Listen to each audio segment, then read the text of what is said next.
안녕, 민규쌤입니다. 오늘 3월 24일 전국 연합학력평가가 있었고요. 여러분들 모두 고생 많으셨습니다. 처음 고2에 올라와서 지금 선택 과목 2개를 선택해서 응시를 하셨을 텐데 특히 이 세계사라고 하는 과목은 사실은 선택하기 쉽지 않은 과목이고 나름 어렵다라고 해서 두려움을 많이 주는 과목입니다. 그럼에도 불구하고 여러분들 잘 선택해서 좋은 결과를 얻었기를 진심으로 바랍니다. 특히 우리 성수고 학생들은 선생님이 이 학력평가 문항을 변형해서 1회고사에 출제를 할 수 있다라고 했기 때문에 시험지 절대 버리지 마시고 잘 보관을 하셨다가 공부하는데 참고하시길 바랍니다. 그리고 문제를 푸는데 굉장히 어려웠을 거예요. 우리가 보통 2학년 3월에 처음 응시하는 이 세계사 시험은요, 중학교 역사 전범위를 다루게 됩니다. 그러다 보니 우리가 사실은 세계사 교과 수업 시간에 다룬 내용보다 훨씬 많은 내용이 들어있죠. 그리고 우리가 지금 위진남북조 시대까지 진도를 나갔는데 우리가 수업한 내용으로는 정확히 풀 수 있는 문제는 딱 2문제뿐이었다. 그러니까 조금 생각보다 어렵다라고 느껴질지라도 우리가 아직 공부를 덜 했기 때문이고 앞으로 열심히 선생님과 계속 꾸준하게 가져간다면 충분히 할 수 있다. 그리고 우리가 배운 범위 내 2개는 우리가 기출문제도 다 살펴봤지만 크게 어렵지 않은, 당연히 누구나 맞을 수 있는 그런 문제들이었다라고 생각을 합니다. 그래서 앞으로 이제 수업에 집중하고 문제 열심히 풀면 충분히 좋은 성적을 거둘 수 있다. 역사라는 과목은 단순하고 정직하다. 알고 있으면 정확하게 정답을 찾아내기 용이한 과목이기 때문에 여러분들 절대 포기하지 말고 끝까지 선생님과 함께 수업에 참여하시면 되겠습니다. 총 20문항이었고요. 1번부터 쭉 시작해 보도록 하겠습니다. 자, 선생님 1번 문항은 항상 기본적으로 이 4대 문명이라고 하는 주제로 출제가 된다라고 이야기를 했었습니다. 그래서 여전히 당연하게도 4대 문명이 출제가 되었고요. 이 부분 수업을 진행할 때 기출문제를 보면 가장 많이 출제되는 것이 사실은 메소포타미아 문명과 이집트 문명이라고 했다. 이 2개의 문항이 집중되고 사실 인도 문명과 중국 문명은 상대적으로 출제가 매우 적게 된다라고 이야기를 했었습니다. 자, 문제 보시면 처음부터 힌트를 세게 주고 있어. 나일강유역, 파라오, 그리고 정치와 종교를 결합한 신권정치, 혹은 뭐 태양신 라, 이런 내용들이 있죠. 자, 그래서 이것만 딱 봐도 이거 이집트구나 라는 거 바로 알 수 있어야 하고요. 이집트 정답은 바로 2번 피라미드를 축조하였다 라는 것이죠. 이집트 지역에서 발견되는 무덤의 한 형태라고 보시면 돼. 그러면 피라미드 말고 또 선지에 주어질 수 있는 것들 뭐가 있을까? 예를 들면 스핑크스 이런 거, 혹은 뭐 태양력을 사용하였다, 혹은 사자의 설을 제작하였다, 요런 내용들이 주로 던져질 수 있다라는 것 기억이 나야 합니다. 나머지 보기 분석도 같이 해보도록 하죠. 1번 갑골문을 사용하였다. 요거 중국 문명과 관련이 있었고요. 중국 문명을 설명할 때 특히 상나라와 주나라를 구분해서 설명을 했었습니다. 특히 상나라가 되겠죠. 상나라. 3번 함무라비 법전을 만들었다. 3번 함무라비 법전을 만들었다. 함무라비 법전, 요거 메소포타미아 문명이었죠. 그리고 함무라비 법전은 함무라비가 만든 거야. 이 함무라비 왕은 바빌로니아 왕국의 왕이었죠. 그치? 우리 아직 다루지 않았지만 이 군주의 이름을 딴 법전은 세계사 교과에서 총 3번 나옵니다. 왕의 이름을 딴 법전. 무엇이 있느냐? 첫 번째 등장하는 게 지금 함무라비 법전이고요. 그리고 이따가 언급되는 인물이기도 해. 동로마 비잔티움 제국의 유스티니아누스 법전, 그리고 또 출제 주제이기도 했던 나폴레옹 법전, 이렇게 세 가지가 있습니다. 이렇게 이런 것들이 있구나. 지금 간단하게 한번 익혀두고 가자라는 거. 네 번째, 올림피아 제전을 개최하였다. 이것은 이제 그리스 세계죠. 당시 그리스 세계에 있었던 여러 폴리스, 도시 국가들이 이 헬레네스 간의 단합 이런 것들을 강조하기 위해서 열었던 것이 올림피아 제전입니다. 그리스 세계라고 보시면 되겠네요. 5번, 모헨조다로와 하라파를 건설하였다. 이거 많이 봤었어. 요 두 개는요, 계획도시였어요. 그래서 벽돌로 성벽을 쌓고요, 배수로도 잘 만들고 좀 의식을 행하는 목욕탕 같은 것도 계획되어 있었다. 이것은 인도 문명에서 나타나는 것인데, 특히 인도 문명은 특히 두 개의 강 유역에서 발달했다라고 했고요. 최초에 인더스강 유역에서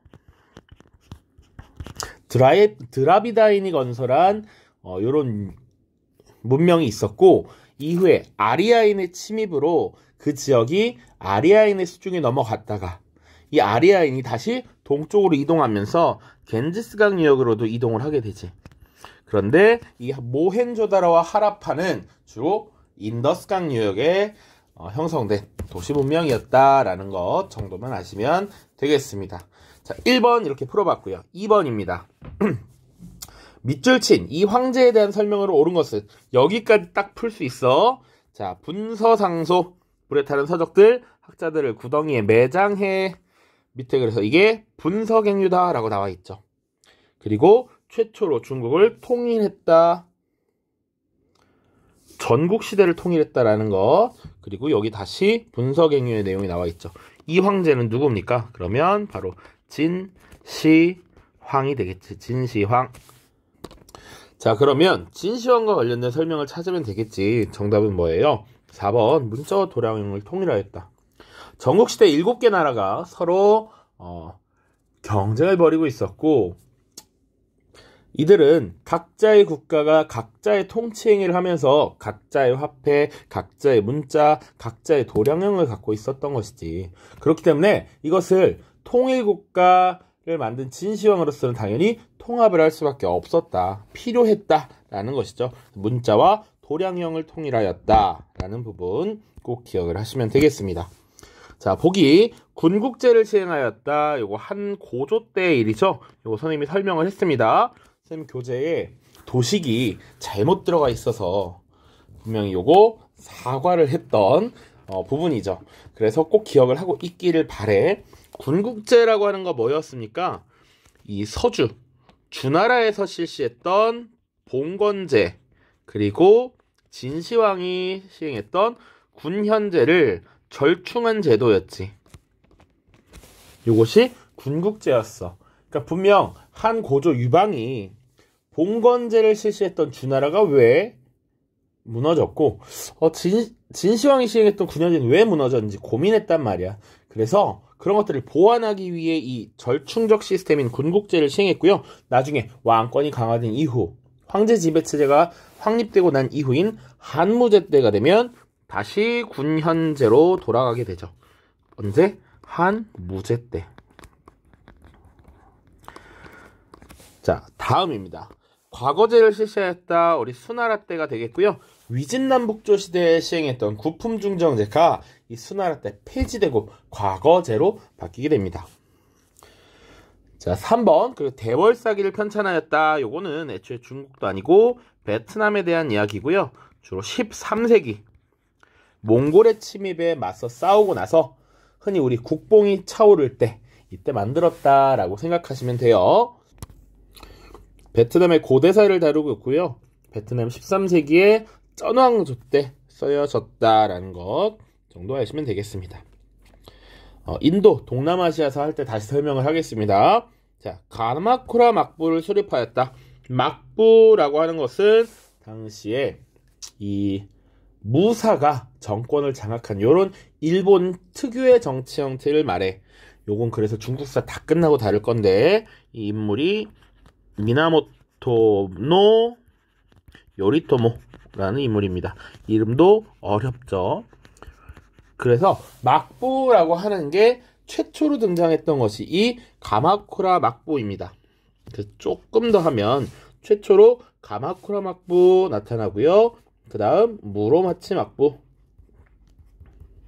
이후에 잠시 전국시대가 펼쳐집니다.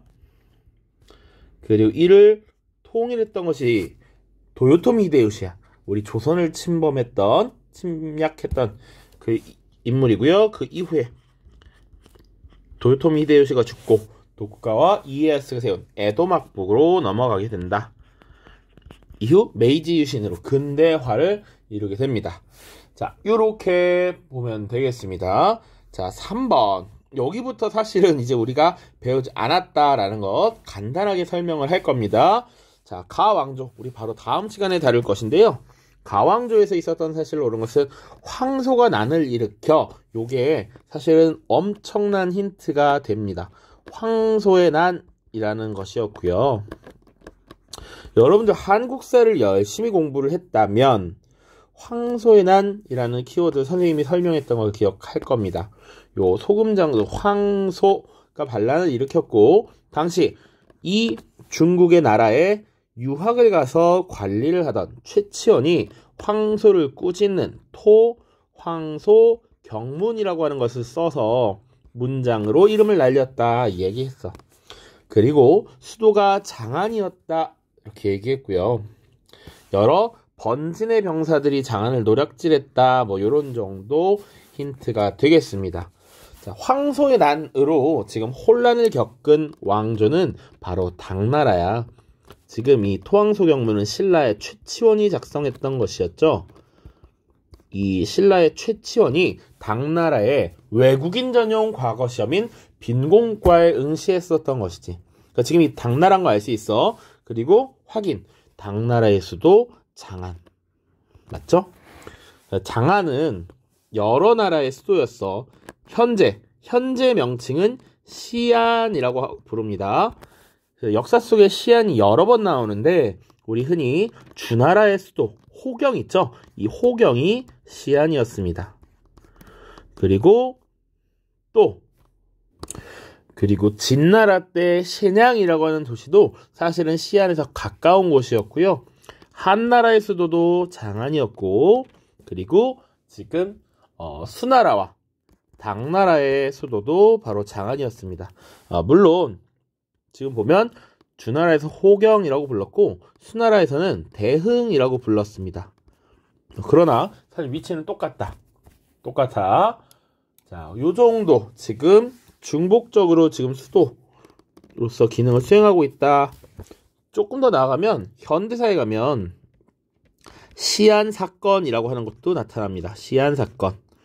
요것은 당시 중국의 국민당을 이끌었던 장제스가 사실 일본의 침략 행위에도 맞서지 않고 내부의 총질, 내부 공산당 세력 탄압에만 몰두하자 일본과 맞서 싸워서 지금 국민당과 공산당이 힘을 합쳐야 된다라는 여론이 나타났거든.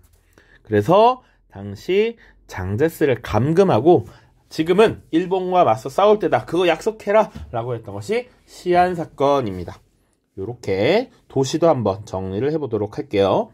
자, 그래서 지금 당왕조이고요. 당나라에 있었던 사실로 옳은 것은 이라고 하면 우리 기출문제 살펴봤을 때 요거 언급한 적이 있습니다. 정답 오경정의가 편찬되었다. 오경정의 요거 작성한 요것을 저술한 인물은 공영달이었고요. 물론 지금 정답이니까 당나라 때가 되겠죠. 자, 그래서 요 오경정이라는 책이 꽤나 중요한데 이게 뭐였느냐? 당시 유학의 조류였던 훈고학이라고 하는 것을 집대성했다. 총정리했다라고 지금 살피고 있고요. 이 훈고학이 그럼 왜 나타났느냐라고 봤을 때 훈고학은 심지어 그 전에 한나라 때부터 당나라 때까지 유행하던 유학 스타일인데 그 전 시대가 바로 뭐였어? 진나라, 진때, 진시황 때 분서갱류라고 하는 사건이 있었단 말이지. 그래서 당시 유교 경전이 많이 남아있지도 않고 남아있는 것도 해석이 분분해. 그래서 그거에 대한 해석을 덧붙이고 해설서를 쓰고 이런 것들이 당시 유학의 큰 흐름이었단 말이야. 그게 바로 훈고학이다. 훈고학. 그리고 그 훈고학을 총정리, 총망라한 것이 바로 오경정이었어. 그래서 당나라 때 주로 과거 시험에 교재로서 활용되었다 라고 하는 게 특징이었고, 그러다 보니까 사실은 여러 주 해석들을 정리한 것인데 시험에 교재로 쓰이다 보니까 이게 절대화되지. 그러다 보니까 이 해석이 사상이 획일화됐다라는 문제도 나타납니다. 오케이? 여기까지 정리를 하면 되겠습니다. 지정은제라고 하는 제도는 중국 청나라 때 시행됐던 제도고요. 구품중정제, 위진, 남북조 이야기했었고, 자, 고려만국전도라고 하는 거 하면 이 인물을 일단 기억해야 돼. 마테오 리치라고 하는 인물. 마테오 리치가 활동했던 시기가 명나라 말이거든요. 그래서 명대라고 기억하면 되겠습니다. 왕안석의 개혁이 추진되었다라는 것은 우리 다음 주에 다룰 송나라 때 이렇게 보시면 되겠습니다. 4번. 다음 정복활동을 주도한 인물에 대한 설명으로 옳은 것은 요것만 봐도 딱 힌트가 돼. 몽골 초원을 통일했다. 금나라를 공격했고 서하를 공격했고 저 서방의 호라즘 왕국을 정복했다. 일단 몽골 초원을 통일했다. 여기서 사실 게임 끝이야. 우리 다음 주에 원나라 다룰 텐데요. 이 몽골족을 통일한 바로 칭기스칸입니다. 칭기스칸. 원래 본명은 태무친이라고 하고요. 이 몽골 초원을 통일한 이후에 칭기스칸이라는 호칭을 받았다라고 보시면 되겠습니다. 정답 바로 나오죠. 칭기스칸으로 추대되었다. 이렇게 보시면 되겠습니다. 자, 보기 1번 발해를 멸망시켰다. 이것도 아마 다음 주에 같이 나올 텐데요. 거란족이 되겠고요. 거란족이 세운 요나라가 되겠습니다.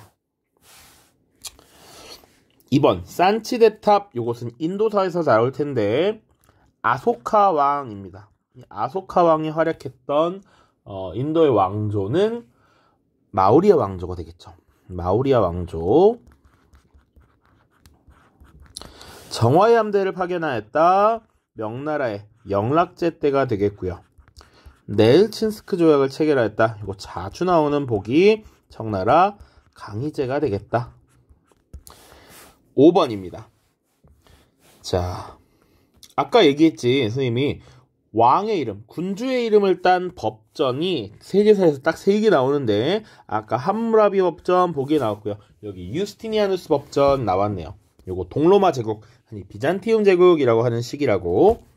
가 제국의 유스티니아누스 황제에 대해 조사 내용을 발표해보세요.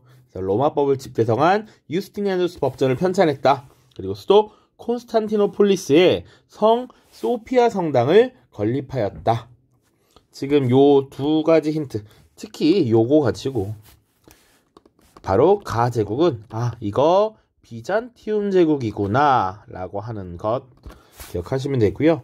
비잔티움 제국의 활동 살펴보는 것인데 너무 쉽게 나왔죠. 4번 비잔티움 문화의 특징을 조사한다.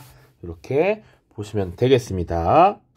자, 이 비잔티움 문화의 특징이라고 하면 요 문제에 제시된 성 소피아 성당을 보면 알 수 있는데 거대한 돔 양식, 돔이라고 하는 것은 지붕이 둥그렇게 이렇게 되어 있는 형태를 말합니다. 그리고 안에 모자이크 벽화 같은 거 돼 있어요. 모자이크 여러분들 잘 알지? 모자이크는 이미 알 거니까 설명하지 않겠습니다.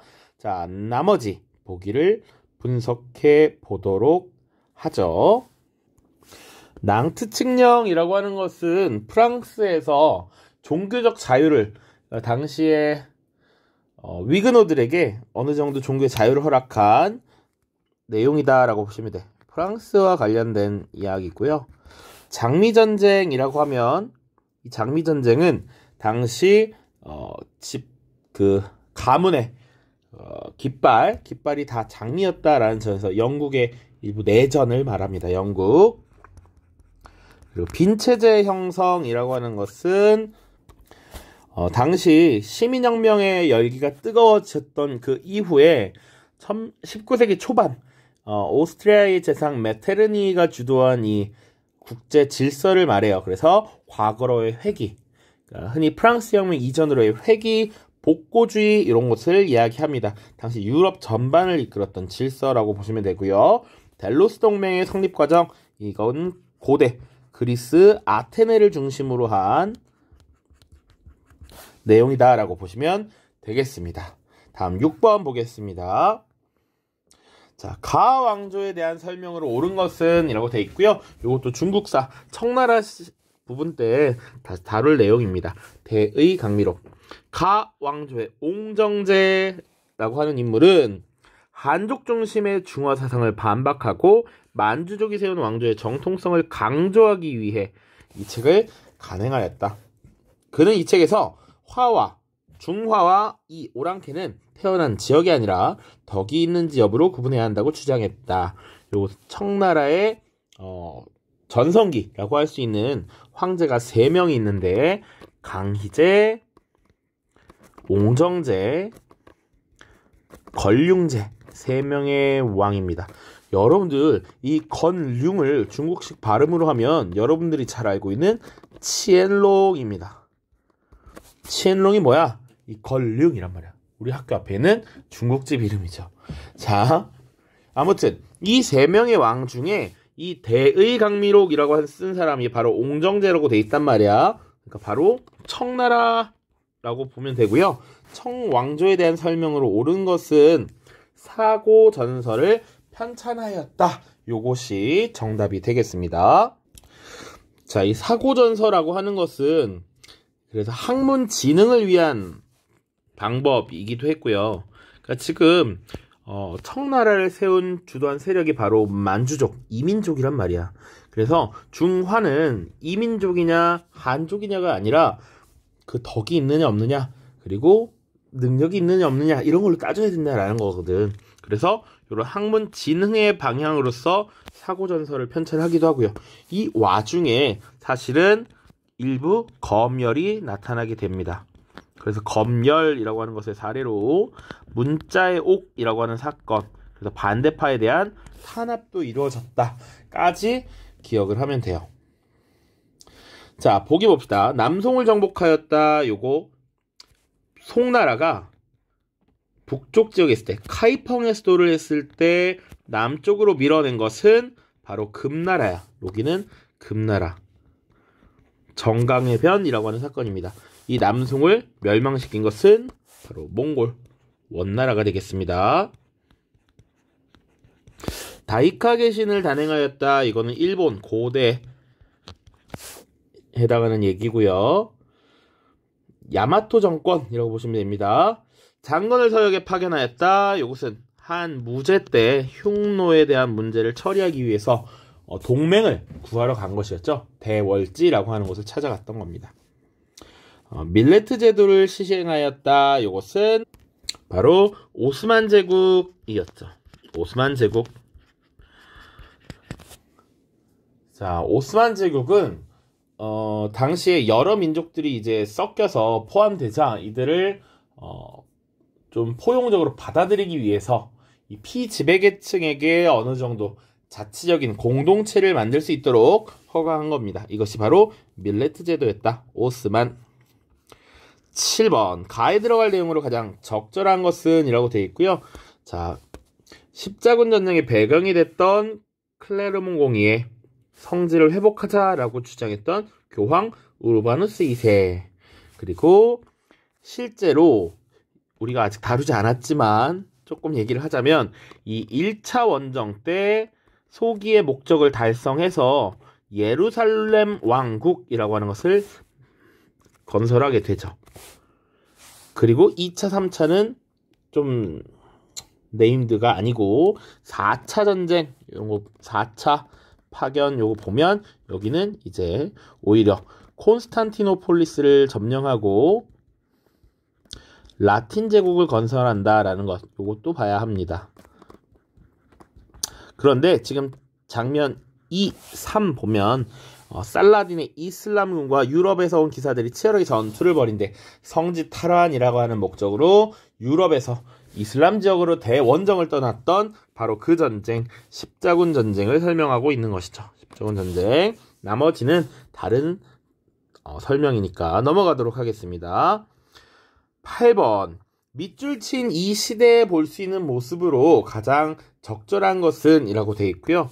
여기는 일본식 관복 이렇게 나와 있고요.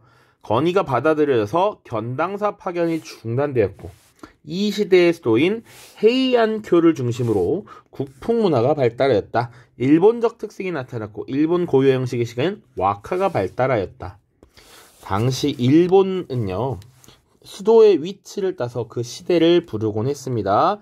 그래서 우리가 보통 야마토 정권 그리고 나라 시대 그리고 헤이안 시대 이렇게 전개가 되죠. 그래서 이 당시에 나라라고 하는 나라 시대의 수도가 헤이조쿄였고요. 헤이안 시대의 수도가 바로 헤이안쿄였습니다. 그리고 이 시기에는 수나라와 당나라의 사신단을 파견했습니다. 견수사, 견당사, 견신라사 이런 것들을 파견했고요. 그런데 이 헤이안 시대가 되면 이런 문화들이 바뀌게 돼. 우리 독자적인 일본스러운 문화를 찾아가자라고 해서 이 견수사, 견당사 파견이 중단되고요. 이때 등장했던 것이 그래서 바로 국풍문화라고 하는 거예요. 국풍문화. 그래서 일본 고유의 국풍문화가 발달했고 그리고 일본의 고유 문자인 가나 문자가 이때 등장하는 것이죠. 자, 보기 보겠습니다. 난학 일본 발음으로 란가쿠라고 합니다. 네덜란드에서 의술이나 기술, 학문, 종교 이런 것들을 받아들였어. 이 시기는 에도 막부 이후에 돼야 되는 이야기죠. 그리고 이 네덜란드인들의 전용 거주 공간인 인공섬 대지마 건설 이것도 마찬가지고요.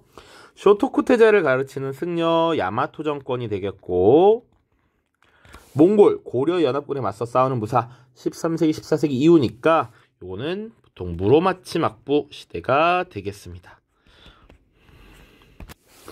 9번입니다. 가 인물에 대한 설명으로 옳은 것은 이라고 되어 있습니다. 그림은 러시아 원정에 실패하여 대프랑스 동맹군에 패배한 후 엘바 섬으로 유배되는 가의 모습을 풍자하고 있다. 엘바 섬을 탈출한 그는 황제로 보기에 다시 정복전쟁에 나섰지만 크게 실패했다. 그의 정복전쟁은 실패로 끝났지만 프랑스 혁명의 자유주의 이념을 유럽 전역으로 확산시켰으며 각국의 민족주의를 자극하는 계기가 되었다. 러시아 원정 실패, 대프랑스 동맹군의 패배. 지금 대프랑스 동맹군의 패배했으니까 이 인물은 어느 나라의 인물? 일단 프랑스의 인물. 그래서 프랑스 혁명의 자유주의 이념을 유럽으로 확산시켰다. 엘바 섬에 유배되었다. 이런 표현. 나폴레옹밖에 없습니다. 나폴레옹. 자, 그래서 나폴레옹은 당시 프랑스의 전권을 장악하고 통령으로 취임했다가 황제에 즉위하게 되는 것이죠. 이후 유럽 전역을 거의 장악을 했는데 저 바다 건너 섬나라 영국을 점령하지 못했어. 그래서 영국을 경제적으로 압박하기 위해서 내렸던 조치가 바로 대륙봉쇄령입니다. 대륙봉쇄령. 나머지 보겠습니다. 1번 대헌장에 서명하였다라고 하는 것은 영국의 존 왕입니다. 실지왕이라고 해서 땅을 굉장히 많이 잃은 것으로 유명한 왕인데 대헌장이 1215년에 지금 채택이 되니까요. 요 존 왕의 이야기 훨씬 전이다. 연도를 요거는 외워둬도 나쁘지 않을 것 같습니다. 권리 장전을 승인하였다. 요 권리 장전은 그래도 우리 통합사회 시간에서도 다뤄봤을 것 같아. 1689년 명예혁명의 결과로 채택된 거잖아. 그러면 권리 장전을 승인한 건 누구였냐면 당시 윌리엄 메리 공동왕이었습니다.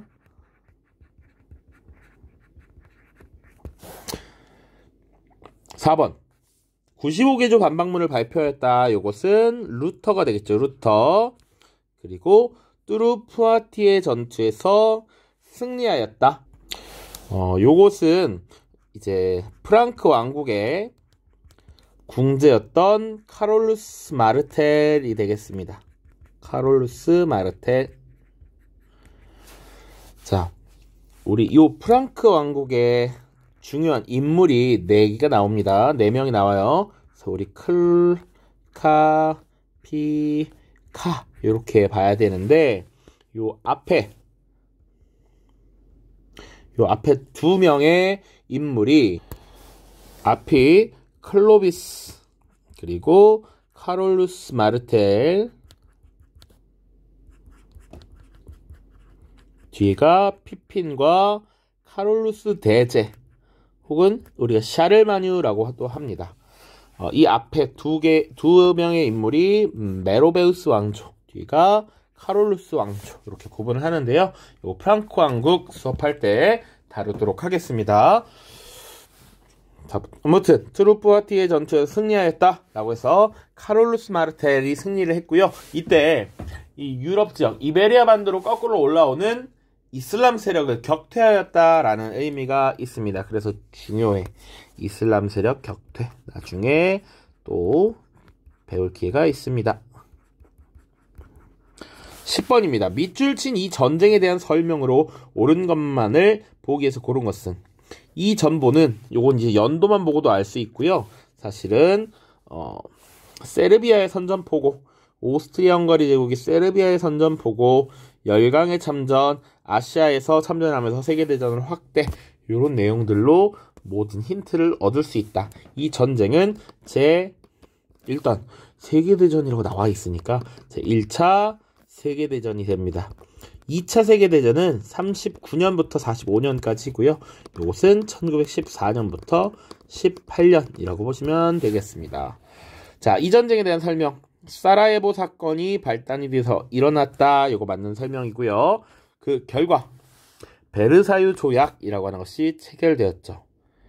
자, 디귿에 2차례 원자폭탄 투하를 계기로 종결되었다. 이것은 제2차 세계대전에 대한 설명이고요. 이 2차례 원자폭탄 히로시마와 나가사키에 떨어집니다. 그래서 일본이 끝까지 저항하고 있었는데 이 2차례 원자폭탄을 맞고 좀 더 빠르게 항복을 선언하게 되는 계기가 되는 것이죠. 아우크스부르크 화의가 성립되는 배경이 되었다. 이것은 이제 종교개혁 파트에서 다룰 텐데 루터파를 인정하는 계기가 된 것입니다. 그랬을까요? 루터파 인정. 자, 11번입니다. 가에 대한 설명으로 옳은 것은? 아크로폴리스까지 오시느라 고생 많았습니다. 여기 보이는 신전은 고대 그리스의 도시국가였던 가의 대표적 건축물 파르테논 신전입니다. 집회, 광장, 아고라도 있습니다. 요 도시국가 요것을 폴리스라고도 합니다. 그리고 대표적인 폴리스, 신전 이런 거 보면 요거 아테네구나 라는 거 알 수 있고요. 이 아테네는 우리가 민주정으로 유명했습니다. 민주정치.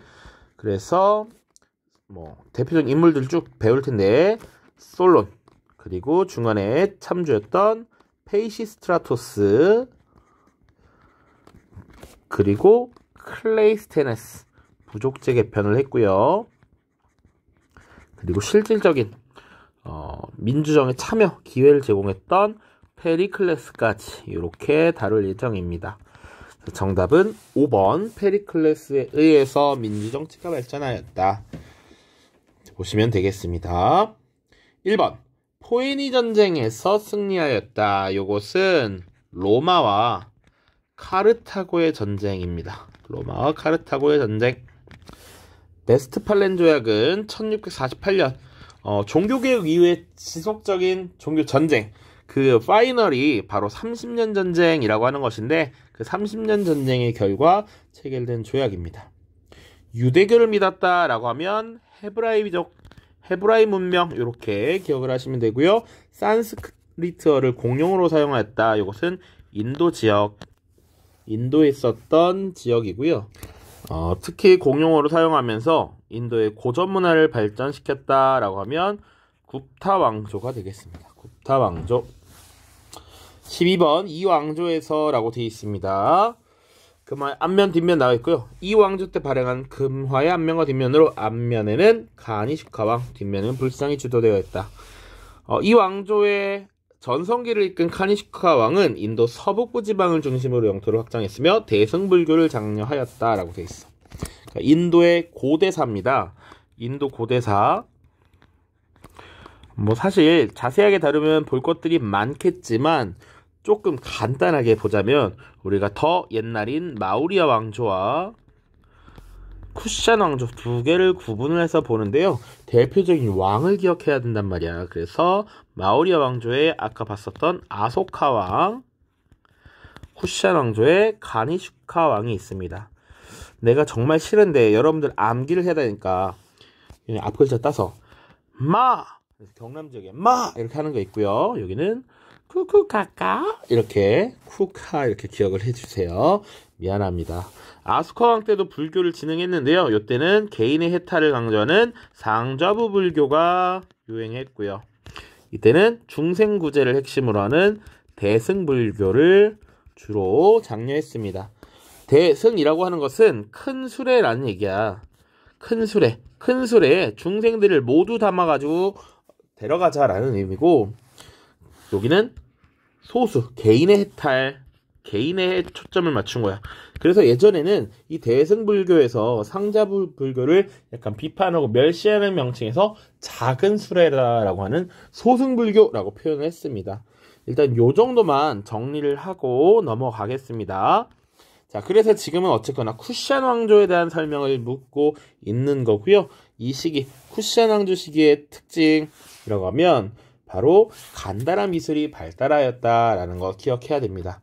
이 간다라 미술은 쿠샨 왕조 때 사실은 이 알렉산드로스 제국의 침공을 받아요. 알렉산드로스가 인도 서북부 지역까지 침입해 오거든. 이때 이 헬레니즘의 영향을 받게 되면서 간다라 미술이 발달했다라고 하는 것. 자, 헤지라, 이건 성스러운 이동이라는 얘기인데요. 이 헤지라는 이슬람과 관련된 이야기죠. 이슬람 문화권 다룰 때 서아시아 지역 당시 이 무함마드가 핍박을 받아서 메카에서 메디나로 이동을 하는 요것을 헤지라라고 했습니다. 타지마할이라고 하면 인도의 무굴 제국 때라고 보시면 되고요. 굽타 양식 당연히 인도의 굽타 왕조 때. 페르세폴리스라고 하면 이제 서아시아 지역의 페르시아 왕국이 되겠죠. 13번입니다. 다음 자료에 나타난 민족운동의 영향으로 가장 적절한 것은 이라고 되어 있고요. 이번 봉기는 예전과 다르다. 세포이들이 지금 들고 일어나서 영국인 장교를 공격하였다. 여기서 이거 세포이의 항쟁이라는 것 알 수 있어야 하고요. 이 세포이들은 원래 당시 영국인들이 고용했던 용병이라고 보시면 됩니다. 그런데 이 새로운 무기에 탄약을 공급하는 과정에서 이 탄약을 뜯어서 채워야 했는데 주로 이제 이걸 입으로 뜯는단 말이지. 근데 그 탄약의 안쪽에 소기름과 돼지기름이 발라져 있었고, 이 세포이들은 주로 인도, 힌두교나 이슬람교를 믿는 사람들이 많았단 말이야. 이거에 대한 반발로 지금 들고 일어났고요. 이 이후에 어떻게 되냐면 인도 통치 개선법이라고 하는 것을 제정해서 동인도 회사에 의한 간접적 지배에서 이제 직접 통치로 바뀌게 됩니다. 그래서 영국령 인도 제국이 건설되었다, 성립하였다. 이게 맞는 설명이 되겠습니다. 자, 지금 나머지 보기들은 너무 다른 설명이라 오사운동 1919년 중국이었고요. 난징 조약, 이거 중국이 개항하는 과정에서 나타난 것이고, 파쇼다 사건, 이거는 영국과 프랑스가 아프리카 지역에 분할을 두고 식민 경쟁을 벌이다가 충돌한 사건을 말하는 것이죠. 자, 그리고 마우리아 왕조가 수립되었다. 인도의 고대사가 되겠죠. 대표적인 왕 아소카 왕. 14번 가 왕조에 대한 설명으로 옳은 것은입니다. 서아시아의 왕조 쭉 보는데 우마이야 왕조의 마지막 칼리프인 마르완 2세가 살해되었다. 알 아바스가 새 왕조를 열었다. 우마이야 다음 바로 아바스 왕조입니다. 아바스 왕조. 조금 더 정통 칼리프 시대 무함마드 사후의 정통 칼리프 시대, 그 다음 우마이야 왕조, 그리고 이 우마이야 왕조를 붕괴시킨 것이 아바스 왕조가 있고요. 일부 도망가서 이베리아 반도 지역에 후 우마이야 왕조를 세우기도 합니다. 이렇게 보시면 되고요. 아바스 왕조 관련해서 뭘 알고 있어야 하나, 일단 수도 바그다드라는 곳을 수도로 삼았다. 그리고 이 시기에 중국에는 당나라가 있었는데 이 당나라와 탈라스 전투를 치렀는데 이때 승리했다. 그리고 중국의 제지술이 지금 서아시아에 전파되었다. 이 정도 보시면 되겠습니다. 정답은 3번 되겠습니다. 3번. 스시력을 편찬하였다. 원에 대한 설명. 예니체리 운영 오스만 제국이고요. 조로아스터를 국교로 삼았다. 페르시아 제국 알렉산드로스의 침공으로 멸망하였다. 이것도 역시 페르시아가 되겠죠. 그쵸? 조금 더 구분하면 여기 나중에 이 페르시아는 아케메네스 왕조 페르시아와 사산 왕조 페르시아로 구분을 할 수가 있습니다. 그래서 요 위에 조로아스터교를 국교로 삼았다라고 하는 것은 뒤에 나오는 사산 왕조 페르시아가 되겠고요. 알렉산드로스의 침공을 받아서 멸망한 것은 아케메네스 페르시아가 되겠습니다. 이렇게 구분을 좀 합시다. 15번입니다. 가에 들어갈 내용으로 가장 적절한 것은 다음 설명에 해당하는 정치체제를 운영한 주요 국왕들인데 유럽 각국의 왕권 강화와 중앙집권체제 발전 과정에서 등장한 정치체제로 국왕을 중심으로 관료제와 상비군을 정비하고 중상주의 경제정책을 실시하였다. 지금 주요 개념을 정확히 알고 있느냐만 물어보는 거야. 그래서 요것은 절대왕정이라고 표현을 하죠. 보통. 그치? 여기는 쉽게는 요렇게 왕이라는 존재가 있고 이것을 떠받드는 것이 바로 관료제와 상비군이었다. 이것을 유지하기 위해선 이 관료 체계와 상비군을 유지하려면 막대한 자본이 필요했는데 자본가로부터 자원을 지원받고 그리고 이 자본가들을 보호하기 위한 중상주의 정책, 경제 정책을 실시하는 것. 요게 기본 틀이죠. 그래서 지금 에스파냐의 펠리페 2세, 그리고 프랑스의 루이 14세 나와 있고요. 나머지 당시 유럽의 강국이었던 영국이 들어가면 딱 좋겠네. 영국을 대표하는 절대왕정 헨리 8세나 엘리자베스 1세 정도 등장하면 좋은데 딱 나와 있죠. 나머지는 국가나 시기가 맞지 않습니다. 옥타비아누스 로마가 되겠고요. 훨씬 옛날이잖아. 카롤루스 대제 프랑크 왕국이고요.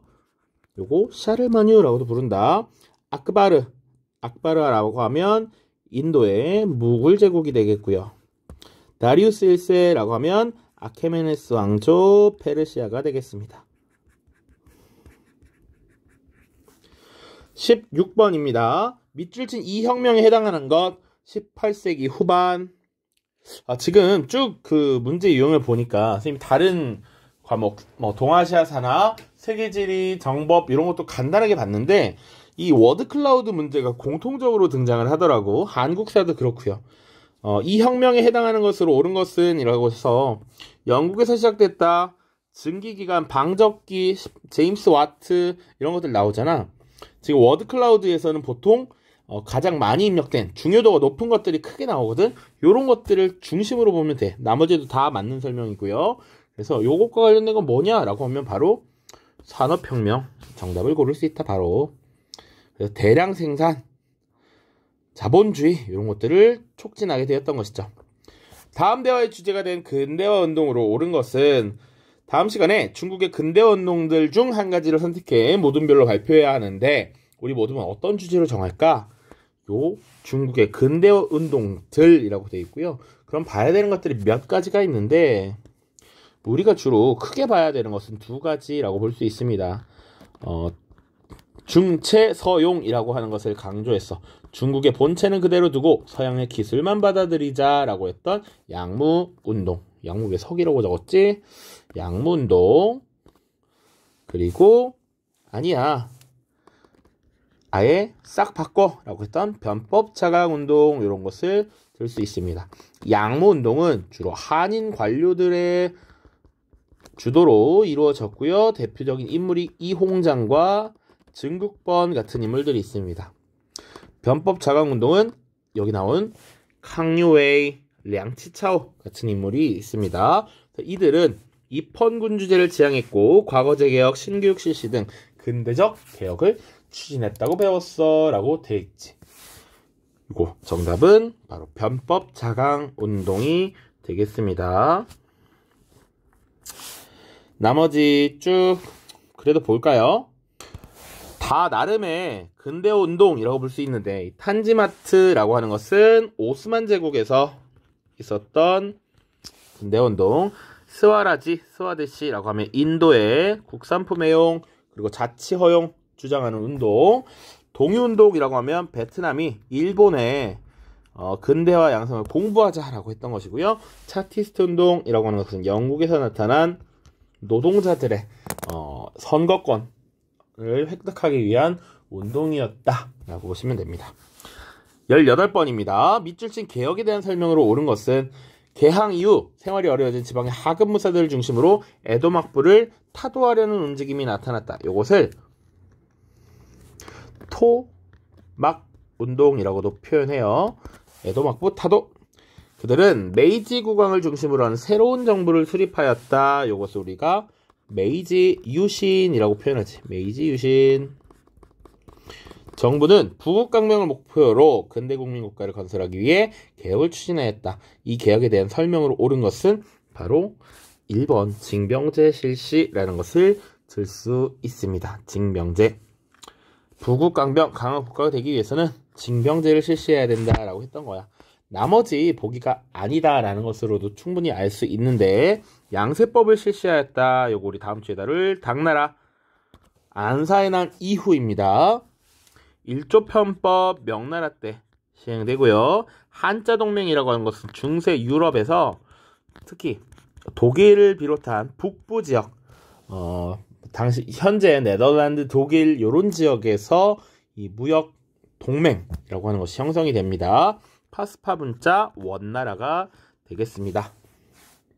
자, 그러면 징병제 외에 또 혹시 일본의 메이지 유신 당시 근대적 개혁이 뭐가 있느냐? 조금 들어보면 징병제 실시 있고요. 당시 수도였던 에도를 도쿄라고 하는 이름으로 고쳐요. 도쿄. 또 그리고 당시에 무사였던 나이묘들이 통치하는 번이라는 걸 있었어. 이런 번들을 없애버려. 폐하고 이제 현을 설치해서 통치하는 폐번 치연을 단행한다. 그리고 일종의 의무교육제도도 실시합니다. 그리고 신분제도 폐지하고요. 요 정도 기억하시면 될 것 같아요.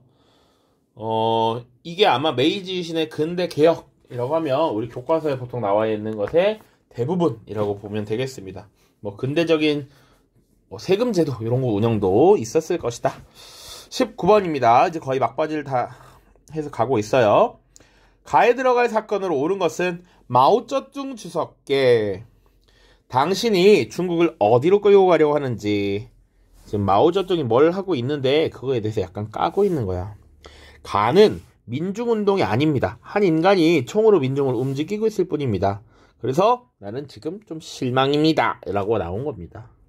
이 사료는 유교적 전통 문화와 자본주의를 부정하고 마오쩌둥의 사상을 강조했던 가 운동 당시, 그리고 홍위병 집회, 이런 내용들이 나오는데요. 이런 것들을 힌트로 했을 때 이것을 문화대혁명이라는 것을 추측할 수 있습니다. 문화대혁명.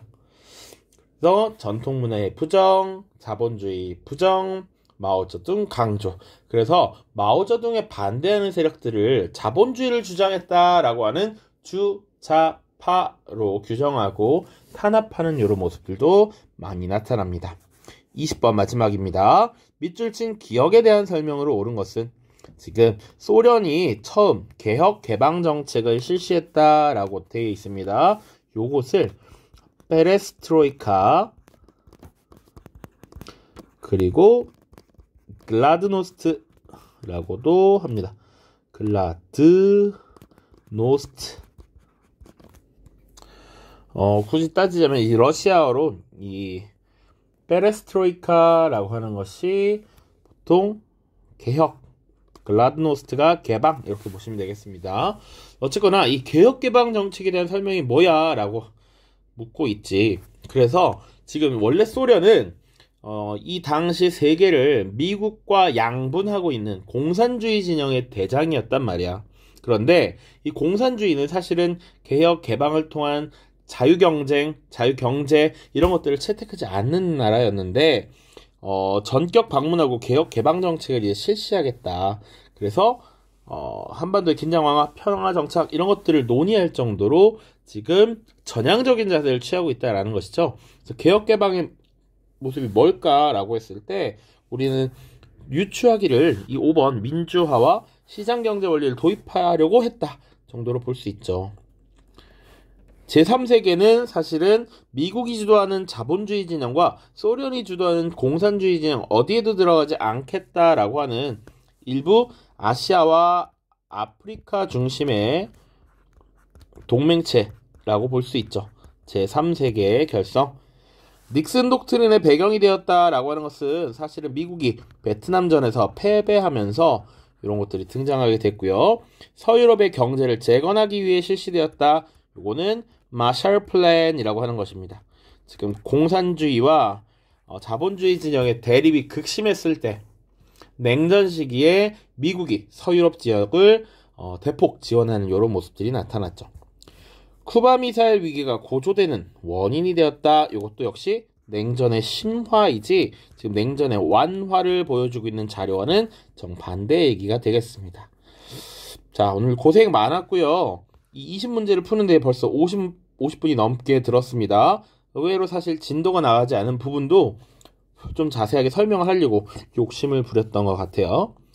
우리 시험에는요, 주로 이 중국사, 일본사 정도 시험 범위에 포함해서 다루도록 하겠습니다. 그래서 해당 문항은 문명도 당연히 들어갑니다. 1번, 2번, 3번, 그리고 4번 되고요. 6번, 8번, 6번, 8번, 일단 6번, 8번, 그리고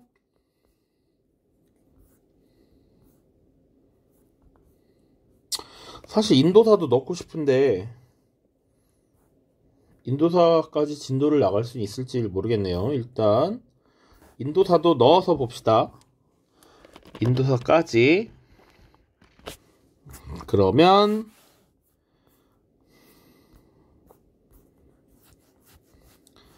12번, 13번, 12, 13, 17, 18, 12, 13, 17, 18, 19, 12, 13, 17, 18, 19 요렇게 보도록 하겠습니다. 여기는 이 성수고 학생들 이대고사에 들어가는 포함되는 부분이라고 보시면 되겠습니다. 11문항입니다. 자, 고생 많았고요. 진짜 끝내도록 하겠습니다. 안녕.